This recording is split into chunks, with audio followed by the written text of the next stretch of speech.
everyone. Welcome to this DW live stream. I'm Anya Coopers-McKinnon. President Trump used his primetime address on Wednesday to reassure Americans that the Iran war is on track and that it could be over within weeks. Take a listen to this. Our objectives are very simple and clear. We are systematically dismantling the regime's ability to threaten America or project power outside of their borders. That means eliminating Iran's Navy, which is now absolutely destroyed, hurting their Air Force and their missile program at levels never seen before, and annihilating their defense industrial base. We've done all of it. Their Navy is gone. Their Air Force is gone. Their missiles are just about used up or beaten. Taken together, these actions will cripple Iran military, crush their ability to support terrorist proxies, and deny them the ability to build a nuclear bomb. Our armed forces have been extraordinary. There's never been anything like it militarily. Everyone is talking about it, and tonight I'm pleased to say that these core strategic objectives are nearing completion. That was the US president on Wednesday evening, sounding quite pleased with himself. But, and that's what we're going to be talking about, his White House address left major questions unanswered, especially the fact that he's insisting that the reopening of the Strait of Hormuz is not America's responsibility. So today we're breaking down the president's claims and contradictions. We're going to be asking, is Trump preparing to cut and run? Is political pressure at home, from plunging approval ratings to gas topping $4 a gallon, is all of that forcing his hand? And, of course, if the US pulls back, will its allies be left to reopen the Strait of Hormuz, whose closure is already putting massive pressure on the global economy? We've lined up some expert voices. I know that you have questions too. We're streaming live on YouTube and TikTok. Send us your questions, send us your comments, and we will get to as many of them as we can. I can see that they're coming in already. So, yeah, send us your thoughts. My first guest is Gordon Robison. Gordon, really great to have you here in the studio with us. He is a journalist and an analyst who's lived in Saudi Arabia, Jordan, Iraq, Egypt, correct me if I'm wrong here, and most recently Doha. That's correct. That's right, OK. You've also worked as foreign affairs, so you have the expertise that we need today. I want to start, Gordon, with Trump's confidence that the goals of this war on Iran have been met. I want to play just part of what we heard again, and then we can talk about it.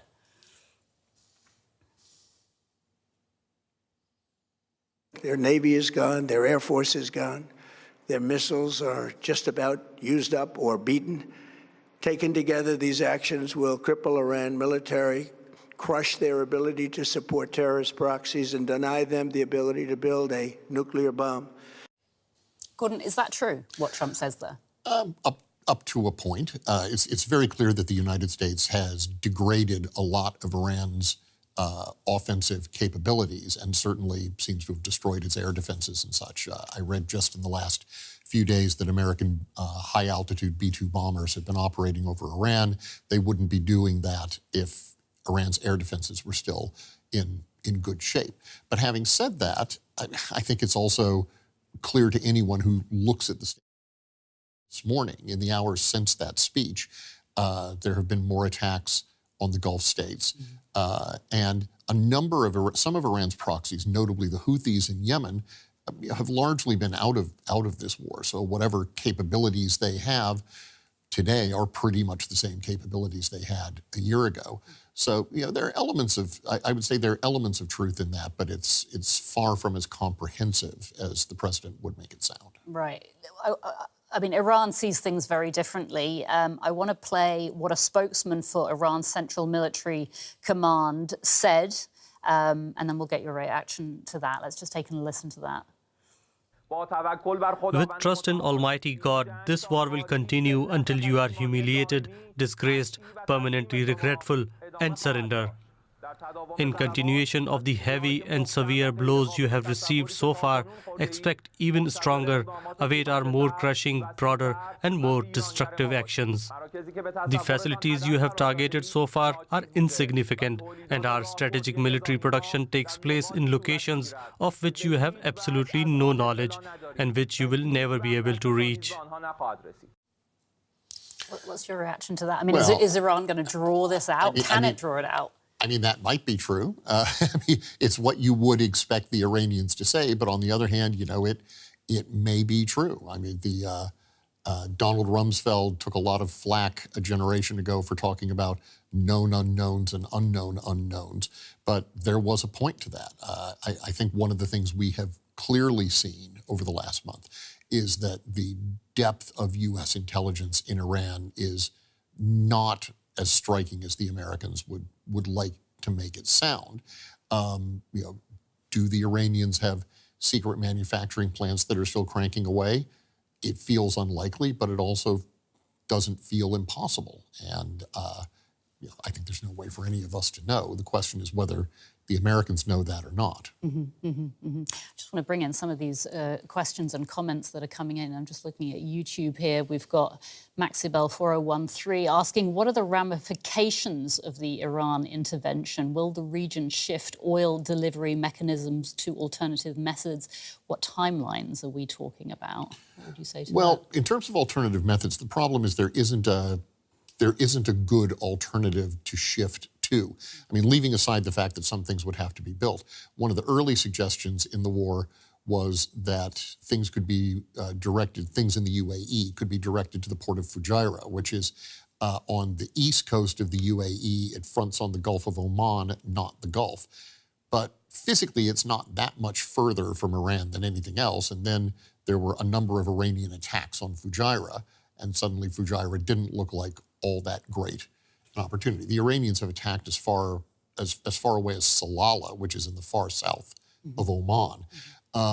Similarly, the Saudis have been redirecting a lot of their oil through pipelines that take it across to a place called Yanbo on the Red Sea. But again, if the Houthis in Yemen are going to start firing missiles, they can target Yanbo. And it would be harder for the Iranians to hit Yanbu with drones, but it's not out of the realm of possibility. And all that doesn't even discount sabotage operations. So the short answer to the viewer is maybe, but it's not as simple as it sounds. And none of these things can be done quickly. Right. Nuclear capabilities, Iran's nuclear capabilities have been a major factor in this conflict, as have Trump's plans, what he's been saying about destroying them. Let's just listen to what he said about that on Wednesday night, and then we can talk about that. My first preference was always the path of diplomacy, yet the regime continued their relentless quest for nuclear weapons and rejected every attempt at an agreement. For this reason, in June, I ordered a strike on Iran's key nuclear facilities, an Operation Midnight Hammer. Nobody's ever seen anything like it. Those beautiful B-2 bombers performed magnificently. We totally obliterated those nuclear sites. The regime then sought to rebuild their nuclear program at a totally different location, making clear they had no intention of abandoning their pursuit of nuclear weapons. They were also rapidly building a vast stockpile of conventional ballistic missiles and would soon have had missiles that could reach the American homeland, Europe, and virtually any other place on Earth. Iran's strategy was so obvious. They wanted to produce as many missiles as possible, and they did, with the longest range possible. And they had some weapons that nobody believed they had. We just learned that out. We took them out. We took them all out so that no one would really dare stop them. And their race for a nuclear bomb, a nuclear weapon like nobody's ever seen before. They were right at the doorstep. For years, everyone has said that Iran cannot have nuclear weapons. But in the end, those are just words if you're not willing to take action when the time comes. weapon like no one's ever seen before. I mean, he's been saying this a lot, hasn't he? He's been saying that, you know, Iran is just a few weeks from making a nuclear weapon. He's also now, though, saying that he doesn't really care about Iran's stock of highly enriched uranium because it's buried deep underground. So I just want to, like, sort of get a sense of, you know, is Trump saying that he's destroyed Iran's nuclear capability? He does seem to be saying that. Of course, he said that last year after the last wave of American attacks on Iran.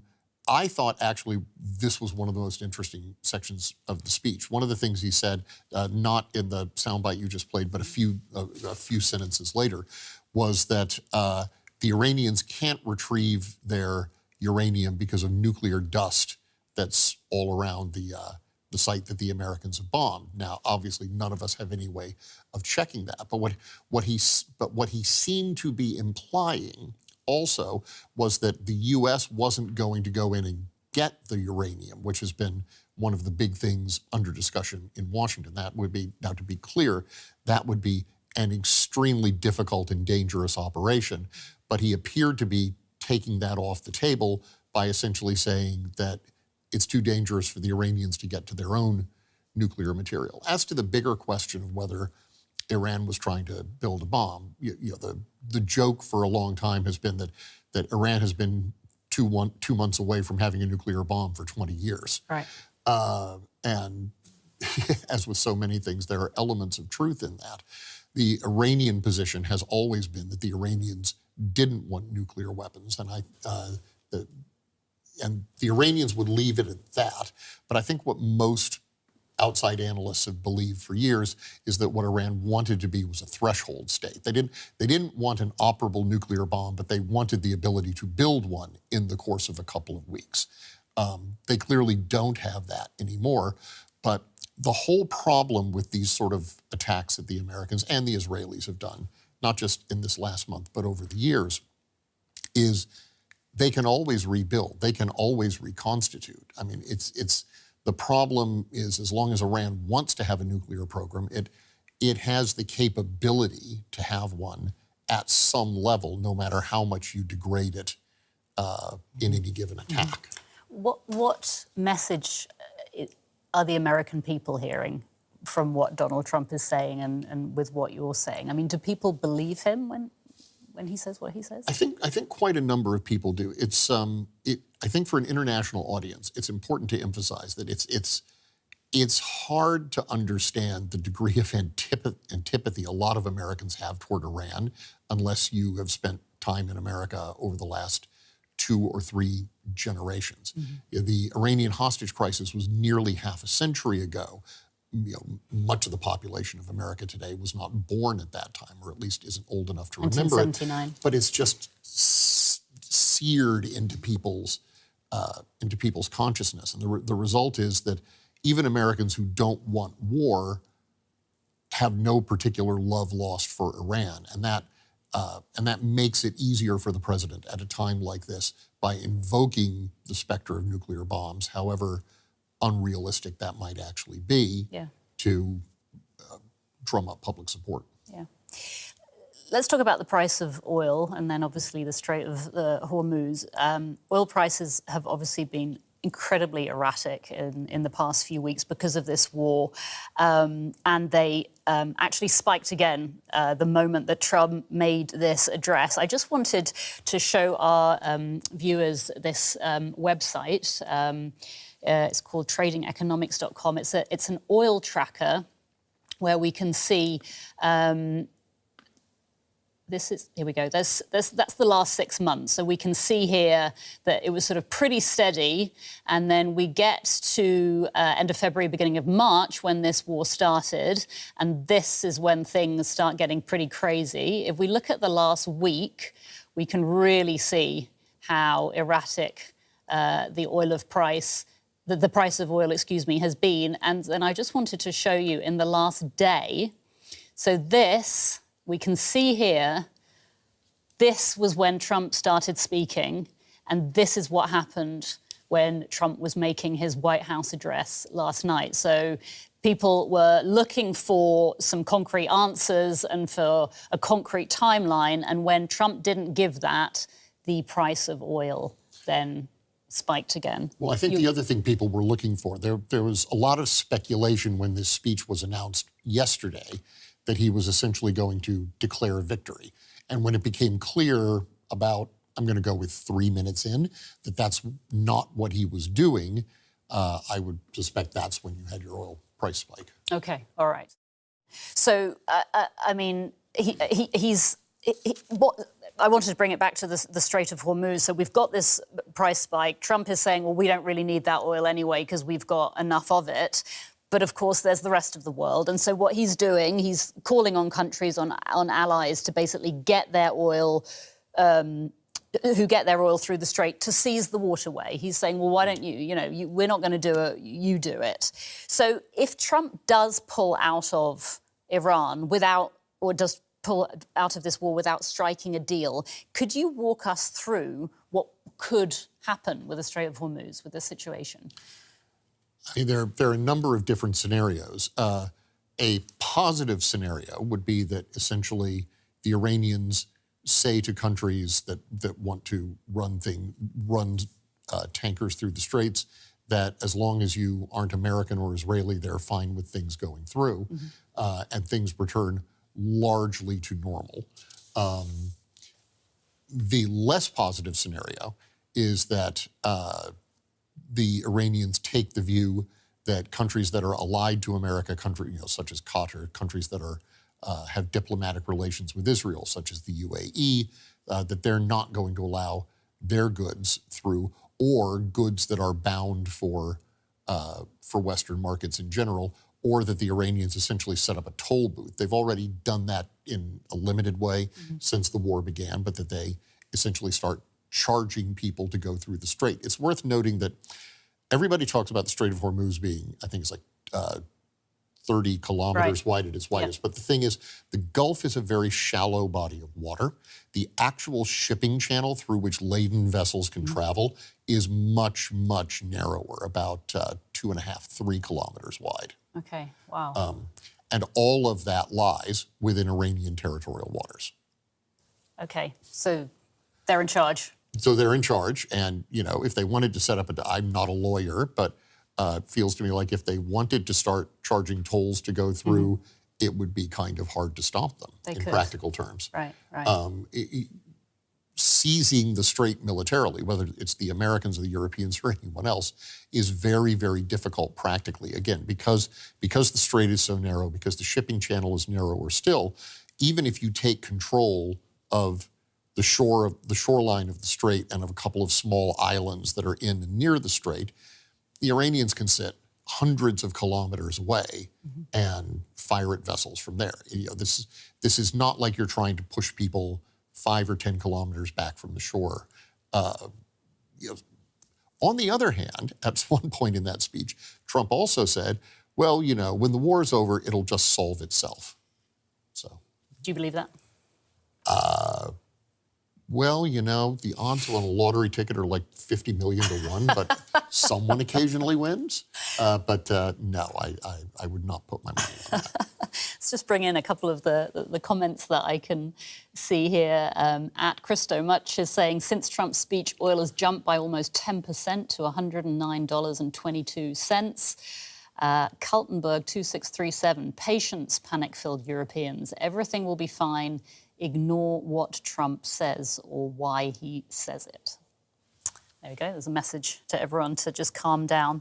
Gordon, if no deal was struck with Iran, just sort of thinking ahead a little bit now, if no deal was struck, do you think that would leave open the possibility of another attack on Iran in the future? Oh, most definitely. And I think one of the biggest barriers to a deal is clearly that the big Iranian red line is they want some sort of enforceable guarantee that this isn't going to happen again. And I find it hard to imagine a scenario in which either the Americans or the Israelis are willing. First of all, I don't know what such an enforceable guarantee would look like. But even if we could find one, I find it hard to imagine a scenario in which the Americans or the Israelis would be willing to give it. Okay, all right. if we think about the sort of the larger region, you know, we're sort of talking about cutting and running. If Donald Trump says, OK, we're done, how stable or not would that leave the region? Well, more stable than it's been in the last month. But I think we are seeing a new reality emerge in the region. You know, if you go way back to the 1980s, you know, Iran and Iraq fought a brutal and somewhat pointless war for 8 years through much of the 1980s. And a lot of that was focused on attacks on shipping in the Gulf. And you know, if you go back and look at newspaper coverage from the time, the Strait of Hormuz was regarded as one of the most insanely dangerous places on Earth. Fast forward, over the last 35 years, that has not been the case. And the Gulf countries have built societies around selling, you know, wealth and stability. Mm-hmm.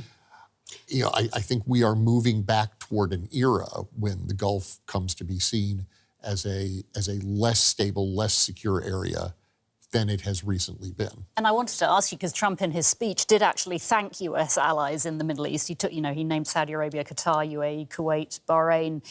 He said the US wouldn't let them get hurt or fail in any way. I mean, how are they seeing all of this? The reporting over the last few weeks has been that first of all, I think it's very clear none of the Gulf states wanted this war. There has been some reporting, which has not been independently verified, that the Saudis privately did. I personally find that a little hard to believe. Now that it's going on, it's widely believed that the Gulf states are sort of saying, well, we didn't want this to start, but it has to end cleanly. So the Emiratis in particular have widely been reported to be pressing the Americans to be more thorough, you know, to not leave the job half done. And that goes back to your question a moment ago. It's like if the Americans withdraw and Iran, quote unquote, wins essentially by surviving, how does that not leave us essentially exactly where we were a couple of years ago? And in doing so, set up another round of this a couple of years from now. Thank you so much for your time, Gordon Robison. We are going to continue this conversation. Stay right where you are. The whole world was obviously listening for clues in the president's speech about what might happen next in the Iran war. His address was definitely aimed at the American public, though. I mean, he was trying to reassure them that the conflict would end soon, that gas prices would come down. But the question that I guess we're all asking is, do they believe him? What do people see in what he's saying? We're going to speak to Cathryn Clüver Ashbrook. She can help us answer that and several other questions. She's a political analyst and a senior advisor at the Bertelsmann Foundation. That is a think tank right here in Berlin. Cathryn, thank you for speaking to us on this live stream. My first question, do most Americans want Trump to end this war? And how will this speech have gone down with them? Well, they want it to end, and they didn't want it to begin in the first place. And I don't think, frankly, this speech has lent any clarity to the critics, both within the MAGA media environment, nor, by the way, with hardline Republicans closer to the MAGA camp, in fact. I mean, the one line we heard is that this was necessary to protect your children and grandchildren.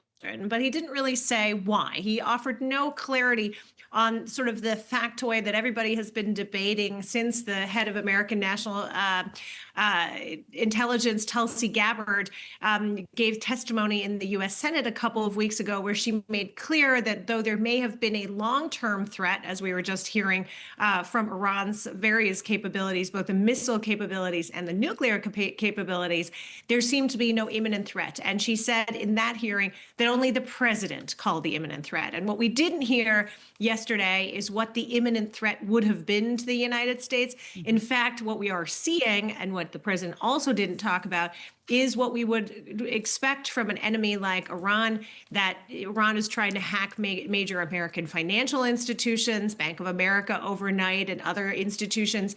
So which is to say that, in fact, the actions on the ground and whatever may come in the next 2 weeks, where the president also left the American voters totally in the dark, could have worsening effects both on the American economic situation, but also on America's wider security with respect to terrorism risk, with respect to effects of hacking or other major financial incursions. So there could be much more to come.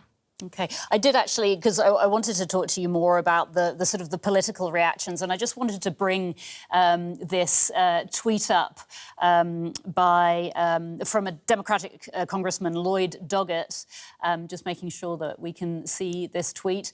He says, hard to say what was the biggest whopper in Trump's desperate address, attempting to justify his reckless war in Iran. I think the winner is his declaration that under his great leadership, no inflation in America.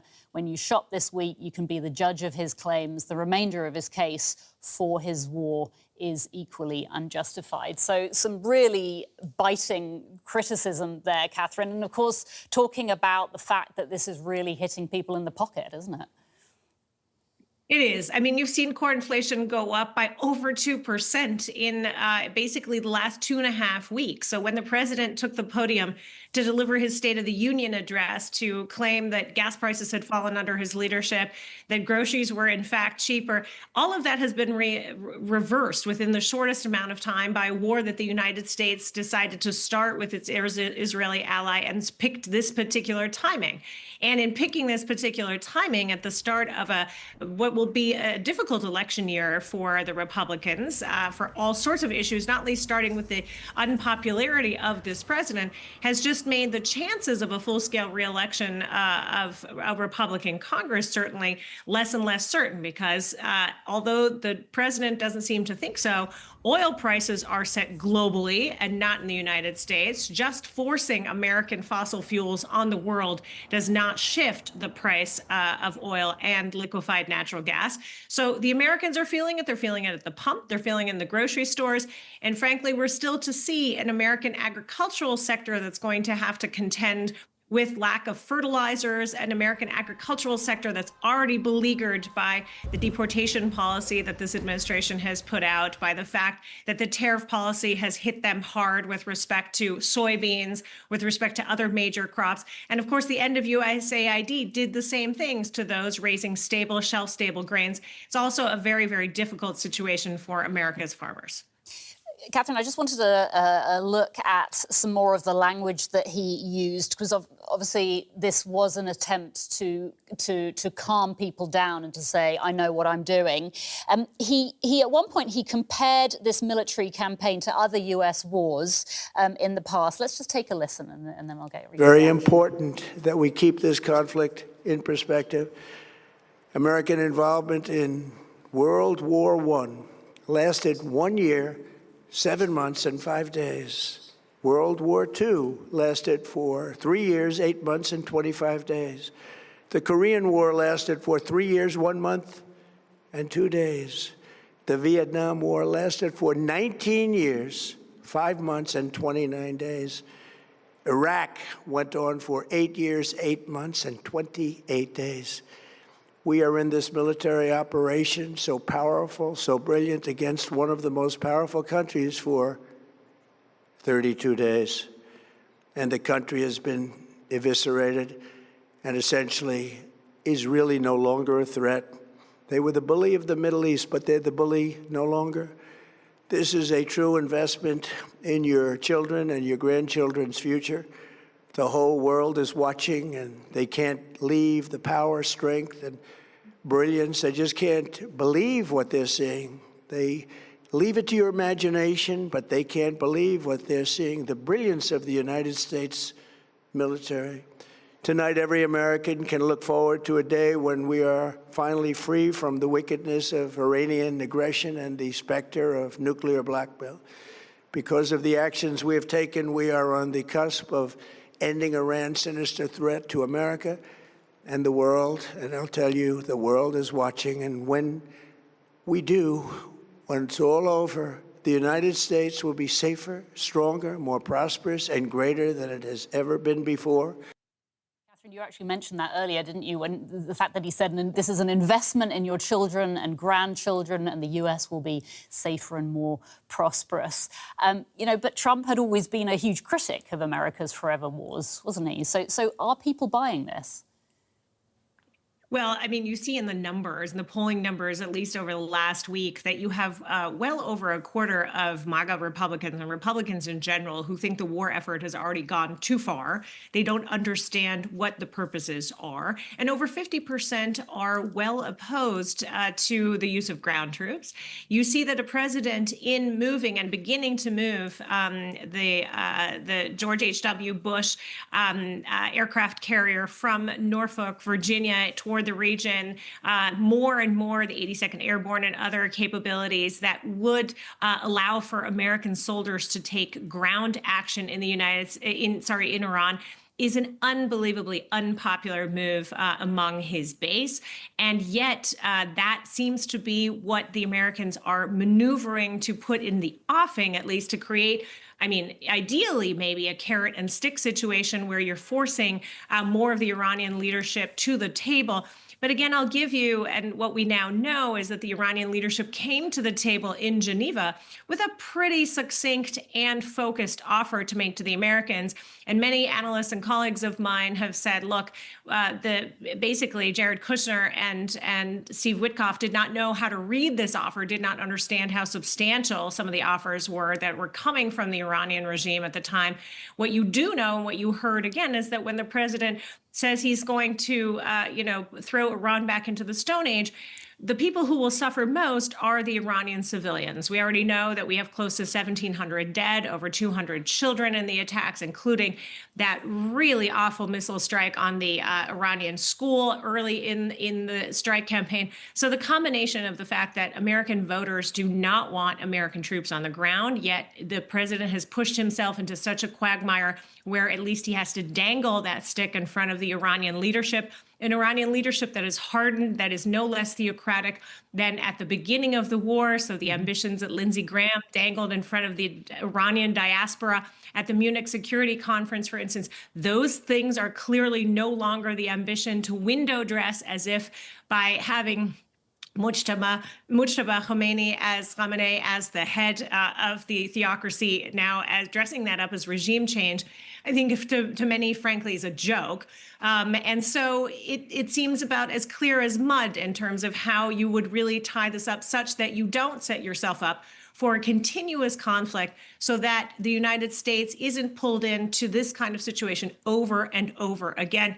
And I think more and more voters are becoming clear-eyed about what is going on here, that the president believed because he had gotten rid of so many advisors around him that could have told him Iran would go for horizontal escalation, that this would be a surgical strike, that he could extricate himself from this quickly. So this is not something that Donald Trump knows well, but that he's fully wagered himself into and could very well end up being a spiraling forever conflict.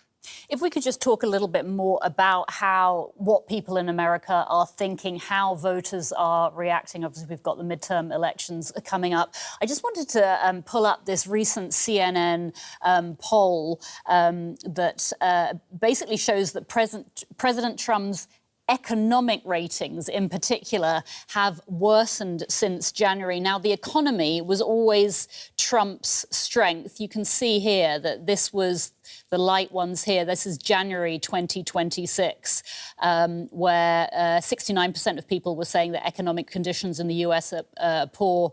And then we go to March 2026, where 77% of people are saying that the economic conditions are poor, and only 31% approve of Trump's handling of the economy. Now, as I said, Cathryn, the economy was always Trump's strength. I mean, how aware is he? How aware is his advisors that he might be losing voters over this war? Oh, I mean, I think they're very aware because the theater that's been going on domestically behind what we've been talking about in our focus on U.S. foreign policy is that you saw yesterday basically another attack on mail-in ballots coming from the White House, which is to say that you have had an accelerated attempt by the White House to control the midterm elections, to influence the midterm elections. Last week, you saw the White House insist that Congress coupled funding for DHS with an implementation and pushing forward of the SAVE Act. The SAVE Act, a piece of legislation designed to make it harder for certain groups in the American public to vote, not least 69 million women who would have to demonstrate that their citizenship aligns with the name they currently carry. The idea that he has pushed again for the 50 states to send full voter rolls plus additional voter detail, something that frankly goes against the provisions of the U.S. Constitution. The fact that he made a grand spectacle of attending a Supreme Court hearing yesterday that challenges an executive order of his on birthright citizenship, the sort of wider frame to reframe who is American, who can vote, who has rights in the country. All of that keeps going on and is, in fact, one of the sort of ventilating pieces that the president will try to use to try to alleviate some of the pressure that he can no longer guarantee will deliver in any way at the ballot box, because he has already, and we know this from changes in the immigration policy approach of this administration, the strong deportations, that has frankly changed. That has frankly changed the way in which Latino and African Americans consider this president. And the most revealing piece in terms of the survey questions that were asked was whether this president still cares about your economic future. That was a Pew question a couple of weeks ago, and that was responded to by a similar resounding no, which is to say that Americans no longer feel, by and large, this president cares about their well-being beyond, quote unquote, the top 1% of major earners, those invested in the stock market, those invested in the technological future of the United States. I mean, that's a pretty big thing, isn't it? If people feel that their president doesn't care about them, then we've got to ask about his political future. We keep mentioning the midterm elections. They're 6 months away. The economy is struggling. Gas prices are through the roof. None of these things are quick fixes. So would you go so far as to say that he's signed his own political death warrant by launching into this whole situation? Well, at least numerically, this seems to be the case. The question is, what happens and what can Iran do over the impending months? Will a narrative of a ratcheting up of sort of a terrorist threat internal to the United States, something akin to 9/11 that a president might be able to warn of from the White House, and we've seen this time and time again, the president playing with this idea of moving the election, of changing the date of the election, of having influence on how the election itself, the midterm election, flows. Those are things, that in any normal circumstance would be considered not just highly unusual, but unconstitutional. But this is an administration that generally tries to play with these images to see how they will land, and then to try to create realities around them. The idea that you would curtail voting or change the way voting registration works is designed to solve a problem that doesn't exist in the United States, which is widespread voter fraud.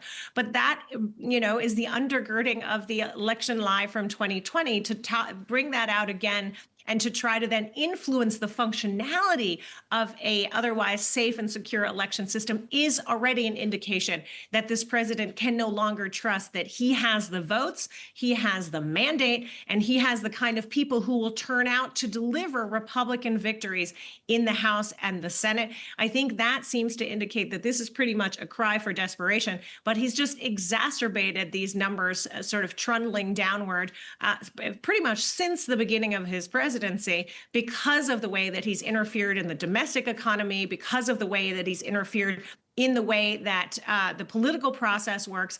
Americans are smart. They realize full well what is going on here. That drove hundreds of thousands, millions of Americans, in fact, into the streets this past weekend. And it's increasingly having an influence on what Donald Trump considered to be a rock-solid MAGA base. We're going to leave it there for now. Cathryn Clüver Ashbrook from the Bertelsmann Foundation. Cathryn, thank you so much for your insights. Really great to talk to you. My pleasure.